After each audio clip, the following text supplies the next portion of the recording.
আসসালামু আলাইকুম এভরিওয়ান, আশা করছি সকলে ভালো আছেন। আমাদের আজকের রেসিপি তালের বড়া পিঠা রেসিপি। তালের বড়া পিঠা তো আমরা অনেকেই খেয়েছি, কিন্তু এরকম পদ্ধতিতে কি কখনো খেয়েছেন? যদি না খেয়ে থাকেন তাহলে আজকের রেসিপিটি সম্পূর্ণ আপনার জন্য। একদম ভিন্ন স্বাদের নতুন একটা পদ্ধতিতে আপনাদের তালের বড়া পিঠা রেসিপি শেয়ার করতে চলে এসেছি। আশা করছি আপনাদের সকলের কাছে ভালো লাগবে এবং সহজ লাগবে। আমাদের আজকের সহজ রেসিপি আপনাদের সকলের কাছে ভালো লাগলে অবশ্যই আমাকে একটু ভালোবাসা দিয়ে যাবেন। আর এই পিঠা তৈরি করতে কিন্তু আহামরি কোনো কিছু লাগবে না, শুধুমাত্র ঘরে থাকা উপকরণ দিয়েই কিন্তু তৈরি করে নিতে পারবেন। এখন যেহেতু তালের সিজন না, তারপরও আমি তালের পিঠা তৈরি করে দেখাচ্ছি, আপনারা সামনেই কিন্তু তৈরি করে নিতে পারবেন, ঠিক আছে। আর ঘরে আটা থাকলেও কিন্তু, শুধুমাত্র আটা থাকলেও কিন্তু আপনারা এই পিঠাটা তৈরি করে নিতে পারবেন। তো যাই হোক, কথা না বাড়িয়ে চলে যাচ্ছি আমাদের মূল রেসিপিতে। তো তালের বড়া পিঠা তৈরি করার জন্য প্রথমে আমি একটা বোলে দিয়ে দিচ্ছি 2 কাপ মেজারমেন্ট কাপ দিয়ে মেপে নিচ্ছি হলো 2 কাপ আটা। আপনারা চাইলে এখানে আটার পরিবর্তে ময়দাটাকেও কিন্তু ব্যবহার করতে পারবেন। তারপরে এখানে দিয়ে দিব হাফ কাপ চালের গুঁড়ি। চালের গুঁড়ি যদি না থাকে তাহলে হাফ কাপেরও হাফ আপনারা সুজিটাকেও কিন্তু এখানে ব্যবহার করে দিতে পারেন, ঠিক আছে। তারপরে এখানে স্বাদ অনুযায়ী দিতে হবে হলো মিষ্টি অর্থাৎ চিনি। আমি হাফ কাপ দিয়েছি, আপনারা চাইলে একটু কম বেশি করে দিতে পারেন। তারপরে এখানে দিয়ে দিব হাফ কাপ নারকেল কোড়া। অবশ্যই নারকেল কোড়াটা কিন্তু ব্যবহার করবেন। আর আমি মাঝখান থেকে একটু ভুল করে ফেলেছি, সেটা হলো মানে যে পিঠা তৈরি করতে এসেছি সেটাই কিন্তু আমি আপনাদের দেখাতে পারিনি বা পারছি না, একটু মিস্টেক হয়ে গেছে। তো এই যে আমি তাল যে দিয়েছিলাম সেটা আর কি আমার ভিডিও শুট হয়নি।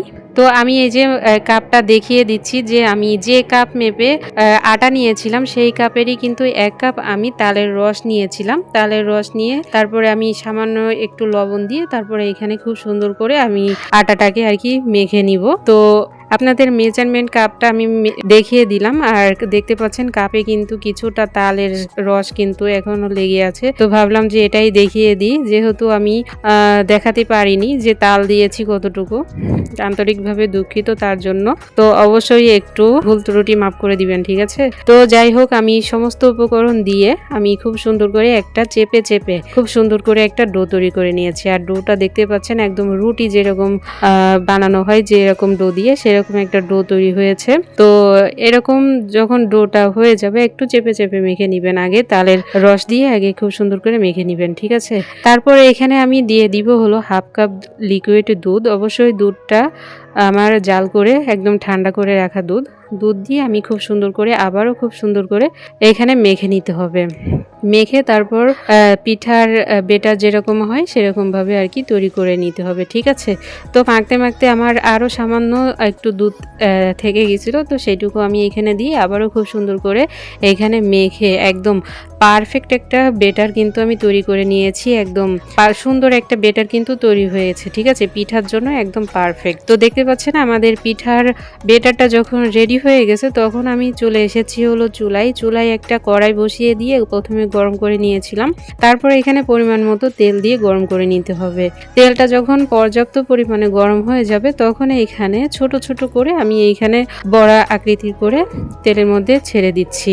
আর দেখতে পাচ্ছেন তেলটা কতটুকু গরম হয়েছে, কেমন গরম হবে আপনারা ভিডিওর মধ্যে দেখেই বুঝতে পারছেন। চুলার আঁচটা অবশ্যই মিডিয়াম থেকে লো এবং লো থেকে সামান্য একটু বেশি রেখে তারপরে আপনাদের এই পিঠাগুলো কিন্তু তৈরি করে নিতে হবে, ঠিক আছে। আশা করি বুঝতে পেরেছেন।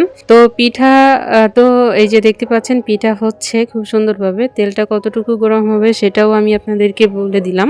আর প্রথমে আরেকটা কাজ করে নিতে পারেন, প্রথমে 1-2টা পিঠা দিয়ে তারপর তৈরি করে নিতে পারেন। তারপর দেখবেন যে পিঠার জন্য তেলটা একদম পারফেক্ট ভাবে কিন্তু গরম হয়ে গেছে। তারপর বাকি পিঠাগুলো কিন্তু আপনারা এখানে ছেড়ে দিতে পারেন, ঠিক আছে। তো পিঠা দেখতে পাচ্ছেন কথা বলতে অনেকটা দূর চলে এসেছি। পিঠা কিন্তু জাস্ট 1 মিনিটের আগেই কিন্তু আপনাদেরকে একটু নেড়ে চেড়ে নিতে হবে। যেহেতু আমি এখানে লিকুইড দুধ ব্যবহার করেছি সেহেতু মানে পিঠা সবগুলো দেওয়ার পর মানে এক ধাপে যতটুকু হয় ততগুলো পিঠা দিয়ে জাস্ট 1 মিনিটেরও আগে আপনাদেরকে নেড়ে চেড়ে তারপরে ভেজে কালার করে নিতে হবে, ঠিক আছে। আর দেখতে পাচ্ছেন আমাদের পিঠাগুলো কিন্তু সুন্দর একটা কালার চলে এসেছে, যেহেতু আমি দুধ দিয়ে তৈরি করছি এই জন্য কিন্তু এতটুকু কালারই একদম এনাফ। এর থেকে বেশি কালার করতে গেলে কিন্তু আবার পুরে তিতো হয়ে যাবে, ভালো লাগবে না খেতে। তো এতটুকু কালারই কিন্তু একদম পারফেক্ট আছে, ঠিক আছে। তো অবশ্যই আপনারা একটু লক্ষ্য রেখে তারপরে ভিডিওর মধ্যে যেটা দেখতে পাচ্ছেন এভাবে আর কি তৈরি করে নেবেন। তো এইভাবে আমি কালার করে নামিয়ে নিচ্ছি, ঠিক আছে। আর তারপর আমাদের এক ব্যাচ যখন হয়ে যাবে তখন আমি ধাপে ধাপে সমস্ত ব্যাচগুলো ভেজে নিব, মানে সমস্ত পিঠাগুলো আমি দিয়ে তারপরে আর কি ভেজে নিব। তো আমাদের সম্পূর্ণ পিঠাগুলো যখন ভাজা হয়ে যাবে তখন আমি আপনাদেরকে পরিবেশন করে দেখিয়ে দিচ্ছি যে আমাদের পিঠা আসলে কতটা সুন্দর হয়েছে। তালের পিঠা, ভিন্ন স্বাদের একটা পিঠা তৈরি কিন্তু হয়ে গেল আমাদের। আর পিঠার কালারটাও দেখতে পাচ্ছেন, মাশাআল্লাহ দুর্দান্ত হয়েছে।